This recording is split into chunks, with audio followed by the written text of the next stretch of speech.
বোনের বাড়িতে ভাই গেলে বোন কতই না খুশি হয়।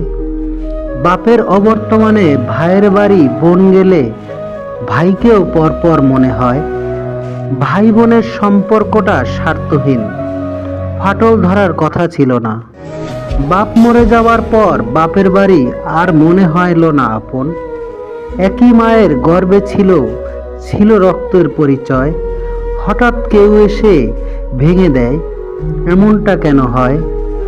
পরিবারের ছোট ছেলে দায়িত্বটা ছোট হয়। সময়ের ব্যবধানে সময়ের ব্যবধানে বড় ছেলে সংসার থেকে আলাদা হয়ে যায়।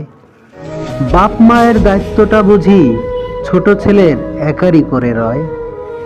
বড় ছেলে বলে, আমি সংসার চালিয়েছি, তুই ছিলি বেকার।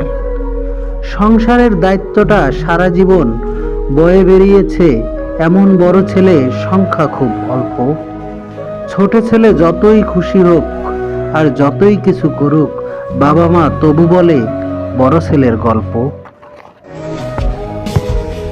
আপন আপন যতই বলো, বাস্তবে কেউ আপন না।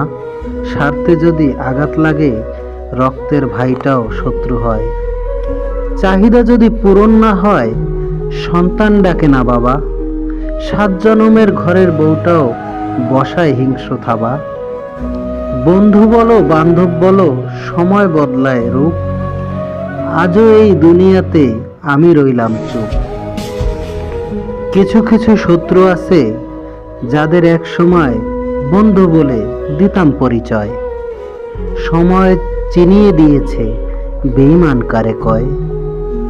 ক্ষতি করার ওত পেতে আছে, ভাবছে এটা বুঝি না। আমি বন্ধু মানে শত্রু শত্রু খেলা ভালো করেই জানি, জানতে হয়। টাকা ছিল না বলে প্রতিবেশীরাও দিয়েছিল ধিক্কা। বাস্তবে পেয়েছিলাম অনেক বড় শিক্ষা। প্রতিবেশীরাও মন থেকে চায় না তুমি সফল হও। দুঃখ কষ্টে জীবন গড়া অন্ধকারেই পড়ে রও।